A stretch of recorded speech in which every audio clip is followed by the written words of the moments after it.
Hello అందరికీ నమస్తే.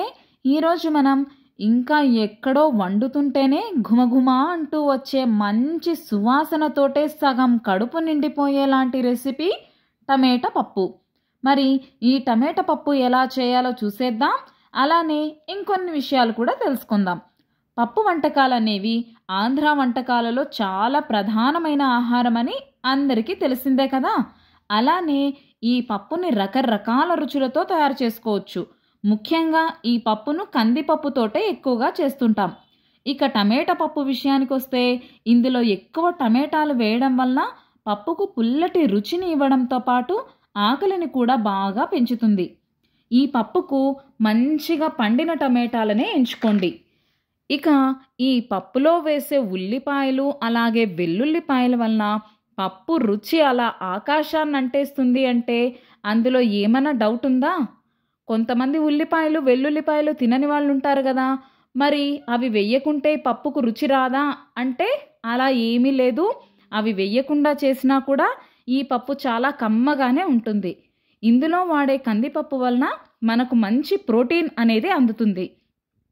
ఈ పప్పును వేడివేడి అన్నంలో కాస్త కాచిన నెయ్యి వేసుకొని ఆవకాయ నంజుకొని తింటే అబ్బా ఇక అది స్వర్గమే.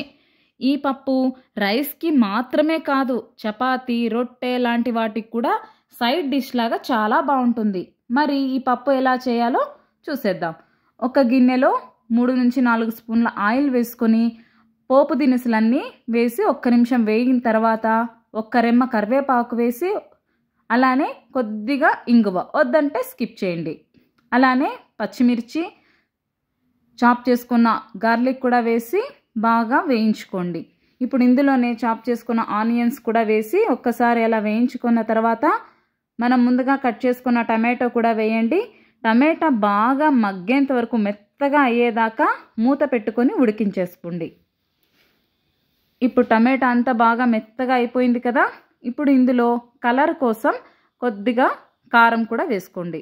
అలానే ధనియా పౌడర్ కూడా వేయండి, టేస్ట్ ఇంకా బాగుంటుంది.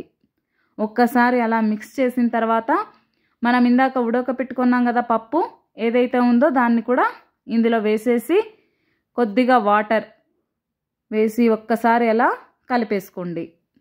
ఇప్పుడు ఇందులో మనం ముందుగా నానపెట్టుకున్నాం కదా చింతపండు, ఆ రసం కూడా వేసేసుకోండి. అలానే రుచికి సరిపడా ఉప్పు వేసి ఒక్కసారి అలా కలిపి బాగా ఉడకనివ్వండి. పప్పు ఎంత ఉడికితే అంత మంచి టేస్ట్ వస్తుంది. చూస్తుంటేనే చాలా యమ్మీగా ఉంది కదా. మరి ఈ పప్పును వేడివేడి అన్నంతో కానీ లేదా చపాతీ రొట్టె లాంటి వాటికి కూడా మనము వేసుకొని తినేయచ్చు. మీరు కూడా తప్పకుండా ఈ పప్పును ట్రై చేయండి. టేస్ట్ ఎలా ఉందో చెప్పేయండి. Bye bye.